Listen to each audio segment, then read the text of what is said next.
వివిధ పార్టీ నాయకులకి, ఈ సభలో పాల్గొంటున్న అశేష ప్రజానీకానికి, కామ్రేడ్స్కి, మిత్రులకి అందరికీ నమస్కారం.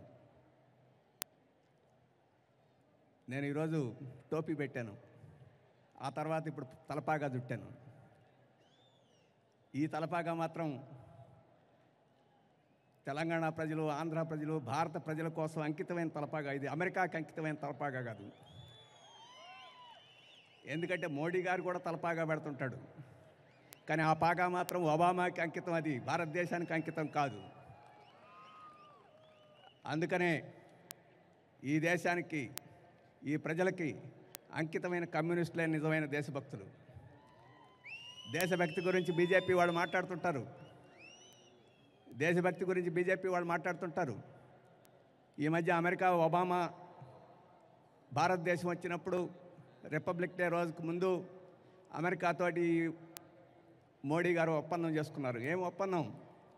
ఈ దేశంలో అణుకర్మాగారాలు పెడితే, ఆ అణుకర్మాగారాల్లో యాక్సిడెంట్ అయితే, ఆ యాక్సిడెంటు అమెరికా సరఫరా చేసే పరికరాల మూలంగా, లోపాల మూలంగా యాక్సిడెంట్ అయితే దానికి నష్టపరిహారం అమెరికా వాళ్ళు ఇవ్వరట, అమెరికా తరఫున భారతదేశమే ఇవ్వాలట. అటువంటి ఒప్పందం ఒబామా గారు తోటి మోడీ గారు తీసుకున్నారు.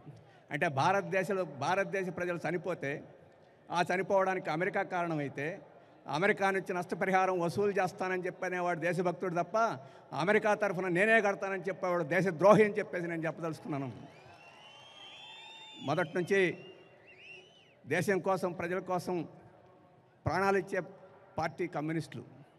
అందుకనే వేరే తెలంగాణ సాయుధ పోరాటంలో రైతాంగం తరఫున, వెట్టి చాకరీ చేసే వృత్తిదారుల తరఫున, దళితుల తరఫున, అందరి తరఫున నిలబడి 4,000 మంది ప్రాణాలు ఇచ్చిన కమ్యూనిస్టు ఉద్యమం నిజమైన దేశభక్తికి వారసత్వం తప్ప ఈరోజు ఈ మోడీకి వీళ్ళకి లేదని చెప్పేసి నేను చెప్పదలుచుకున్నాను. అయితే ఈరోజు తెలంగాణ ప్రత్యేక రాష్ట్రం ఏర్పడింది. ఈ ప్రత్యేక రాష్ట్రం ఏర్పడిన తర్వాత తెలంగాణ ఒక బంగారు తెలంగాణగా అభివృద్ధి చేస్తామని చెప్పేసి కేసీఆర్ గారు చెప్పారు. వాస్తవంగా ప్రజలు కూడా అనుకున్నారు, ప్రత్యేక రాష్ట్రం ఏర్పడితే బంగారు తెలంగాణ చేస్తామని టీఆర్ఎస్ చెప్తుంది, ఆ రకంగా కావాలని కోరుకున్నారు, అవుద్దని ఆశించారు. అయితే ఇక్కడ ఒకటి మనం అర్థం చేసుకోవాలి, పాలకులు వాగ్దానాలు ఎలా చేస్తారో, తర్వాత వమ్ము ఎలా చేస్తారో. మీకు అందరికీ జ్ఞాపకం ఉంటుంది, గతంలో చంద్రబాబు నాయుడు గారు ఉమ్మడి ఆంధ్రప్రదేశ్కి ముఖ్యమంత్రిగా ఉన్నారు. ఆయన ఒక నినాదం ఇచ్చాడు, స్వర్ణాంధ్రప్రదేశ్ తయారు చేస్తానని చెప్పేసి ఆయన చెప్పారు. ఆ స్వర్ణాంధ్రప్రదేశ్ ఏమైందో మనకు తెలుసు కదా, ఆత్మహత్యల ఆంధ్రప్రదేశ్గా అయింది. నారా చంద్రబాబు నాయుడు గారు ఆంధ్రప్రదేశ్, సారా చంద్రబాబు నాయుడు గారు ఆంధ్రప్రదేశ్ అయిందని మనకు అందరికీ తెలుసు. ఆ తర్వాత రాజశేఖర రెడ్డి గారు అధికారానికి వచ్చారు. స్వర్ణాంధ్రప్రదేశ్ బాగలేదనుకున్న హరితాంధ్రప్రదేశ్ అన్నాడు. ఆ పరిపాలనలో హరితాంధ్రప్రదేశ్ ఏమైందో తెలుసు కదా, అవినీతి ఆంధ్రప్రదేశ్ అయింది, ఆమ్యామ్య ఆంధ్రప్రదేశ్ అయిపోయింది, అది మనకు తెలుసు కదా. మరి ఇప్పుడు స్వర్ణం తీసేసి బంగారం పెట్టాడు చంద్రశేఖరరావు గారు. చంద్రబాబు గారు స్వర్ణం అంటే చంద్రశేఖరరావు గారు బంగారం అన్నాడు. ఇప్పుడు అక్కడ చంద్రబాబు గారు సింగపూర్ అంటున్నాడు, ఇక్కడేమో బంగారం అని చెప్పి అంటున్నారు. ఇంకో సంవత్సరం తర్వాత ఈ బంగారానికి ఏదైనా పేరు పెట్టాల్సి వస్తే మీరు ఆలోచించండి. ఇప్పుడే మనం పేరు పెట్టదలుచుకోలేదు, కానీ చంద్రశేఖరరావు గారికి చెప్పదలుచుకుందంటే, మీరు నిజంగా బంగారు తెలంగాణని నిర్మించదలుచుకుంటే భారత కమ్యూనిస్ట్ పార్టీ, మార్క్సిస్ట్ మీకు పూర్తిగా అండ ఇవ్వడానికి సిద్ధంగా ఉంది. ఇందాక కార్యదర్శి గారు చెప్పినట్టు, మీరు ధనవంతులకి, కోటీశ్వరులకి, భూస్వాములకి, కార్పొరేట్లకి స్వర్ణం ఇచ్చి సామాన్య ప్రజలకి మట్టిలో దొర్లించే కార్యక్రమం అయితే ఈ ప్రభుత్వాన్ని దొర్లిస్తారు, జాగ్రత్త ప్రజలు అని చెప్పేసి మీరు అర్థం చేసుకోవాలని చెప్పేసి కోరుతున్నాం. మేమేదో విమర్శలు చేసేవాళ్ళం కాదు. ఈ బంగారు తెలంగాణ ఏ రకంగా అభివృద్ధి కావాలని చెప్పంటే, ఇప్పుడు జరిగిన మహాసభ ఒక తీర్మానం చేసింది. వీరభద్రం గారు కొన్ని విషయాలు చెప్పారు. ఎందుకు తెలంగాణలో ప్రజలు ప్రత్యేకం కోరుకున్నారు? ఉమ్మడి రాష్ట్రంలో వెనకబడిపోతున్నాం కాబట్టి ప్రత్యేకంగా అభివృద్ధి ఉంటే మేము అభివృద్ధి అవుతామని చెప్పేసి కోరుకున్నారు. మరి ప్రత్యేకం అయ్యాం. ఈరోజు తెలంగాణ సమగ్రంగా అభివృద్ధి చెందకపోతే, ప్రజల ఆకాంక్షలను వమ్ము చేస్తే దాని బాధ్యత, దాని పాపం ఈ ప్రభుత్వానికి అవుద్ది. మరి తెలంగాణ సమగ్రంగా అభివృద్ధి కావాలంటే హైదరాబాద్ ఒకటే అభివృద్ధి సరిపోదు. ఈరోజు వెనకబడిన ప్రాంతాలు ఉన్నాయి, మహబూబ్నగర్ ఉంది, ఆదిలాబాద్ ఉంది, కరీంనగర్లో పశ్చిమ ప్రాంతం ఉంది, నిజామాబాద్లో కొంత ప్రాంతం ఉంది, నల్లగొండలో పశ్చిమ ప్రాంతం ఉంది, రంగారెడ్డి జిల్లా ఈ ప్రాంతం అంతా 700-800 అడుగులు బోర్లు వేస్తే తప్ప చిన్న చిలికినట్టు బొట్లు పడుతున్నాయి. బోర్డుల నుంచి ఇటువంటి ప్రాంతాలన్నింటినీ అభివృద్ధి చేసేదానికి నీ దగ్గర ఏమైనా ప్రణాళిక పథకం ఉందా? పథకం ఉంటే మేము మద్దతు ఇస్తాం. మీ దగ్గర పథకం లేకపోతే మా కమిటీ దగ్గర, తెలంగాణ పార్టీ రాష్ట్ర కమిటీ దగ్గర పథకం ఉంది, అది ఇస్తాం, తీసుకుంటావా అని చెప్పేసి నేను అడుగుతా ఉన్నాం. అలాగే ఈ సందర్భంలో నేను ఇంకొక విషయం కూడా చెప్తున్నా. సమగ్ర అభివృద్ధి తెలంగాణకి కావాలని మార్క్సిస్ట్ పార్టీ ఒక్కటే కాదు కోరుకుంటుంది, వామపక్షాలన్నీ కోరుకుంటున్నాయి. ఈరోజు తెలంగాణలో అప్పుడు ఉద్యమంలో కీలక పాత్ర నిర్వహించి ఇప్పటికీ చురుగ్గా ఉన్న తెలంగాణ విద్యావంతుల వేదిక కూడా మేము సమగ్ర తెలంగాణ కావాలని కోరుకుంటామని చెప్పారు. వాళ్ళు కూడా సూచనలు చేస్తున్నారు. ఈరోజు టీఆర్ఎస్ పార్టీలో చురుగ్గా ఉండి కార్యకర్తలు ఉండి త్యాగం చేసి వాళ్ళ ఉద్యమాల్లో పాల్గొన్న అనేక మంది మేము సమగ్ర తెలంగాణ కావాలి, బంగారు తెలంగాణ కావాలని కోరుకుంటున్నారు. అలాగే తెలుగుదేశం, కాంగ్రెస్లో కూడా చాలామంది ఉండొచ్చు. మేము వారందరికీ విజ్ఞప్తి చేసేది ఏంటంటే, సమగ్ర తెలంగాణ, బంగారు తెలంగాణ ఈ ప్రభుత్వం తీసుకురాకపోతే మనం అందరం కొట్లాడి కలిసి తీసుకొద్దాం, మీరు అందరూ మాతో కలిసి రండి అని చెప్పేసి ఈ సందర్భంగా వాళ్ళందరికీ మేము విజ్ఞప్తి చేస్తున్నాం. దురదృష్టం ఏంటంటే ప్రతిపక్షాలు, ప్రభుత్వం అలా ఉంటే ప్రతిపక్షాలన్నీ చేతులుడిగి ఉన్నాయి. కాంగ్రెస్ ఎక్కడ ఉందో లేదో కూడా అర్థం కావడంలో 25% ఓట్లు వచ్చినాయి. వాళ్ళకి తగినంత సంఖ్యలో శాసనసభ్యులు ఉన్నారు. అసలు కాంగ్రెస్ ఈ తెలంగాణలో ఉందా లేదా? ఆంధ్రప్రదేశ్లో లేకుండానే పోయింది. తెలంగాణలో ఉండి కూడా మనకు కనిపించకుండా పోతా ఉంది ఈ కాంగ్రెస్. అటువంటి దాన్ని పెట్టుకొని మనం తెలంగాణలో ప్రతిపక్ష పాత్ర నిర్వహించడం సాధ్యం కాదు. అలాగే తెలుగుదేశం పార్టీ, వాళ్ళే తెలుగుదేశం పార్టీ ఎక్కడ ఉండాలా, ఎక్కడ ఉండకూడదు, ఏం చేయాలా, ఎక్కడికి పోవాలని చెప్పేసి దిక్కుతోచని పరిస్థితిలో ఉన్నారు. ఇటువంటి నేపథ్యంలో ఈ రాష్ట్రంలో సమగ్ర తెలంగాణని, బంగారు తెలంగాణని సాధించగలిగి అటువంటి ప్రతిపాదన పెట్టగలిగి దానికోసం పోరాడగలిగే శక్తి ఏదన్నా ఉంటే అది వామపక్షాలు, ఆ వామపక్షాలు సిపిఎం అని చెప్పేసి నేను ఖరాఖండిగా చెప్పదలుచుకున్నాను. అందుకని ముందుకు పోవాలి. అలాగే ఇందాక వీరభద్రం గారు మహాసభ తీర్మానం చెప్పారు. తెలంగాణలో సమగ్ర అభివృద్ధి అంటే తెలంగాణలో ఉన్న మైనార్టీల అభివృద్ధి చెందాలి. 12% ఉన్నారు. చదువులోను, ఉపాధిలోను, ఉద్యోగాల్లోనూ వాటన్నిటిలోనూ వెనకబడి ఉన్నారు.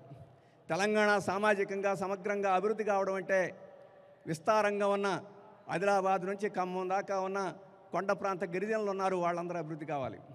అలాగే వరంగల్, మహబూబ్నగర్ ఇటువంటి ప్రాంతాల్లో మైదాన ప్రాంతంలో చదువులోను, ఉపాధిలోను అన్నింటిలోనూ వెనకబడిన మైదాన ప్రాంత గిరిజనులు అభివృద్ధి కావాలి. అలాగే వెనకబడి ఇప్పుడు అందరూ వృత్తిదారులందరూ ఇచ్చారు. మాకందరికీ చేపలు బట్టి ఆయన తిరిగి తెచ్చుకొచ్చి ఇచ్చాడు, వల వేసుకొచ్చి భుజాన్ని ఇచ్చాడు. మాకు ఇవన్నీ ఎందుకయ్యా, 4 చేపలు ఇవ్వకూడదా అన్నాను. మాకు ఇవ్వడం చేపలు కాదు, వాళ్ళకే చేపలు పట్టడంలా. ఆ చేపలన్నీ కార్పొరేట్ శక్తులు, చెరువుల వాళ్ళు దోచుకుపోతున్నారు. ఇంటర్నేషనల్ మల్టీనేషనల్ కంపెనీస్ వాళ్ళకి దిక్కేలేని పరిస్థితి వస్తుంది. చేనేత వాళ్ళకి పెద్ద పెద్ద కార్పొరేట్ కంపెనీలు వాటన్నిటినీ చేనేతలోకి ప్రవేశించి వాళ్ళకి దిక్కు లేకుండా పోయే పరిస్థితి చేస్తూ ఉన్నారు. ఆ వృత్తులన్నీ కొనారిల్లిపోతుంటే అటువంటి వెనకబడిన కులాల ప్రజలు తెలంగాణలో అత్యధికం ఆంధ్రాతోటి పోల్చుకుంటే. వారికి మార్క్సిస్ట్ పార్టీ ఎప్పటి నుంచో అడుగుతుంది, ఇప్పుడు మహాసభలో కూడా అడిగింది, వాళ్ళందరికీ ఒక సబ్ ప్లాన్ పెట్టండి, బీసీల్లో అర్హులందరికీ పనికొచ్చే పద్ధతిలో ఒక సబ్ ప్లాన్ పెట్టండి, ఆ సబ్ ప్లాన్ అమలు జరపండి అని చెప్పేసి తీర్మానం కూడా చేసింది. చంద్రశేఖరరావు గారు, నేను సామాజికం గురించి, ప్రజల గురించి మాట్లాడే పని అయితే బీసీలకు అటువంటి సబ్ ప్లాన్ పెడతారా లేదా చెప్పమని చెప్పేసి అడుగుతా ఉన్నాను. అలాగే మైనార్టీలు కూడా ఒక సబ్ ప్లాన్ పెట్టమని చెప్పి అడుగుతున్నాం, అది పెడతారా లేదా చెప్పదలుచుకున్నాం. మరి వారు పెట్టకపోతే ఈరోజు బీసీల తరఫున, ఎస్సీల తరఫున, గిరిజనుల తరఫున, మైనార్టీల తరఫున చాలామంది మేము కృషి చేస్తున్నాం, సామాజిక న్యాయం కావాలని చెప్పి అడిగే శక్తులన్నీ ఉన్నారు. వాళ్ళతోటి మాకు చాలా విభేదనలు ఉండొచ్చు, వాళ్ళు మాతోటి చాలా విషయాల్లో విభేదించవచ్చు, కానీ మేము మాత్రం వాళ్ళకి హామీ ఇస్తున్నాం, మీరందరూ రండి, కలవండి, కలిసి పోరాడదాం, ఈ సామాజిక న్యాయాన్ని సాధిద్దాం అని చెప్పేసి మేము అందరికీ చెప్తున్నాం. వాళ్ళందరినీ కూడా రావాలని కోరుతున్నాం. రాబోయే కాలంలో అటువంటి స్నేహహస్తం మేము ఎప్పటికే ఇచ్చున్నాం, ఆ హస్తాన్ని అందుకోమని చెప్పేసి వారిని అందరినీ కోరుతున్నాం. అందుకని సామాజిక తెలంగాణ కావాలి, ఇది దొరల తెలంగాణ కాదని చెప్పేసి చాలామంది అన్నారు. దొరలకు వ్యతిరేకంగా పోరాడిన చరిత్ర కమ్యూనిస్టులకి, దొరల్ని తెలంగాణ గడ్డ నుంచి తరిమేయాలి, ఆ వ్యవస్థను నాశనం చేయాలని చెప్పి ప్రాణాలు ఇచ్చిన పార్టీ ఉద్యమం కమ్యూనిస్ట్ ఉద్యమం. అటువంటి దొరల తెలంగాణ కాదు, సామాజిక తెలంగాణ కావాలని చెప్పి నినాదం ఇస్తున్న అనేక మంది పెద్దలు, నాయకులు, సంఘాలు వాళ్ళు చాలామంది ఉన్నారు. వాళ్ళందరినీ సవినయంగా రమ్మంటున్నాం, కలవమంటున్నాం, కలిసి పోట్లాడదామని చెప్పేసి సందర్భంగా చెప్తున్నాను. అలాగే మేము కోరుకుంటున్నాం జన తెలంగాణ కావాలని. జన తెలంగాణ ఉంటే ఈ ప్రాంతం అభివృద్ధి కావాలి, ఈ ప్రాంతంలో బలహీన వర్గాల అభివృద్ధి కావాలి, ఈ ప్రాంతంలో కార్మికులకి న్యాయం జరగాలి, ఈ ప్రాంతంలో వ్యవసాయ కార్మికులకు న్యాయం జరగాలి, ఈ ప్రాంతం సస్యశ్యామలంగా మారాలి, అది జన తెలంగాణ అని చెప్పేసి మేము కోరుతున్నాం. మీకు అందరికీ తెలుసు, ఈ తెలంగాణ ప్రాంతంలో నీటి వనరుల్ని అభివృద్ధి చేయాలి. ఈరోజు కాకతీయ నినాదంతో చెరువులను అభివృద్ధి చేయడానికి ప్రపంచ బ్యాంక్ నిధులతో కృషి చేస్తున్నారు. చెరువులను నిజంగా తవ్వి నీటిని నిల్వ చేస్తే చాలా మంచి కార్యక్రమం, వాళ్ళని అభినందిస్తాం కూడా. కానీ చెరువులతోటి సరిపోదు. గతంలో అప్పుడు వీరభద్రం గారు ఖమ్మం జిల్లాలో నీటి వనరుల గురించి దాదాపు 1000 కిలోమీటర్లు పాదయాత్ర చేశారు. మంజీరా నీళ్ళని మెదక్ జిల్లాకి వీటన్నిటికి వినియోగించండి అని కార్యదర్శి వర్గ సభ్యులు చుక్కారాములు గారు పాదయాత్ర చేశారు. ప్రాణహిత చేవేళ్లను ఇక్కడికి తీసుకురండి, నిర్మించండి అని చెప్పేసి వీరయ్య గారు వీళ్ళందరూ ఓ పాదయాత్ర చేశారు. నల్లగొండ జిల్లాలో దేవాదులను పూర్తి చేయండి, కాంతాలపల్లిని చేపట్టండి అని చెప్పేసి నాగయ్య గారు ఇతర కార్యకర్తలు పాదయాత్ర చేశారు. అలాగే సీతారాములు, నరసింహారెడ్డి వీళ్ళు నల్లగొండ వరద కాలువలు ఇవన్నీ కావాలి, ఆ కత్తలన్నీ పూర్తి చేయాలని చెప్పేసి వాళ్ళు పాదయాత్రలు చేశారు. ఇంకా రాష్ట్ర కమిటీ సభ్యులందరూ పాదయాత్ర చేస్తారు. మేము సగర్వంగా చెప్పగలం, ఈ తెలంగాణలో నీటి సమస్య గురించి, కాలువల గురించి, కత్తల గురించి, చెరువుల గురించి, వీటన్నిటి గురించి సమగ్రమైన అవగాహన ఉంది. ఏ మూల ఎక్కడ ఉందో మేము చెప్పగలం. మీరు పూర్తి చేయడానికి సిద్ధమా అని చెప్పేసి రాష్ట్ర ప్రభుత్వాన్ని మేము అడుగుతున్నాం. ఆ రకంగా సిద్ధమైతే సహకరించడానికి. అవి పూర్తి చేయకుండా సస్యశ్యామలం గురించి మాట్లాడితే ఉపయోగం లేదు. మొన్న విభజన జరిగినప్పుడు పోలవరానికి కేంద్రం మేము పూర్తి చేస్తామని డబ్బులతోటి అన్నారు, తెలంగాణకు మాత్రం ఇవ్వలేదు. ప్రాణహిత చేవేళ్ళకి మేము తెస్తామని చెప్పి చెప్తా ఉన్నారు, కానీ వచ్చిందో రాదో కూడా మనకు అర్థం కాలేదు. మరి ఈరోజు కనీసం తెలంగాణ ప్రాంతంలో అభివృద్ధి కావాలంటే ఒక్క ప్రాజెక్టు కన్నా కేంద్రం చేపట్టకుండా తెలంగాణకు న్యాయం ఎలా జరుగుద్ది? ఈ విషయాన్ని సిపిఎం అడుగుతుంది. కేసీఆర్ని కూడా అడగమని చెప్తున్నాం. ఆ రకంగా రాకపోతే పోరాడమని చెప్తున్నాం. పోరాడితే మేము మద్దతు ఇస్తున్నామని చెప్పేసి కూడా చెప్తున్నాం. ఈరోజు కేంద్ర ప్రభుత్వం 42% పన్నుల ఆదాయంలో రాష్ట్రానికి ఇచ్చేస్తామంటున్నారు. టీఆర్ఎస్ వారు, తెలుగుదేశం వారు వీళ్ళందరూ బ్రహ్మాండం అంటున్నారు. బ్రహ్మాండం ఏం లేదు దాంట్లో. రెండో రోజు వాళ్ళకు కూడా అర్థమైపోయింది. 42% ఇస్తున్నాం పన్నుల్లో అని చెప్పేసి కేంద్ర ప్రభుత్వం ఇచ్చే నిధులు, పథకాలన్నింటినీ మళ్ళీ ఉపసంహరించుకొని ఆ రకంగా ఇచ్చిన దానికి తక్కువ, తీసుకున్నది ఎక్కువ, ఆ రకంగా రాష్ట్ర ప్రభుత్వాలను నష్టపోయే పరిస్థితి ఈరోజు మనకు జరుగుతుంది. రేపు రైతాంగానికి తీవ్రమైన నష్టం జరుగుద్ది. ఈ మార్కెట్లన్నీ ప్రైవేట్ పరం చేయబోతున్నాడు.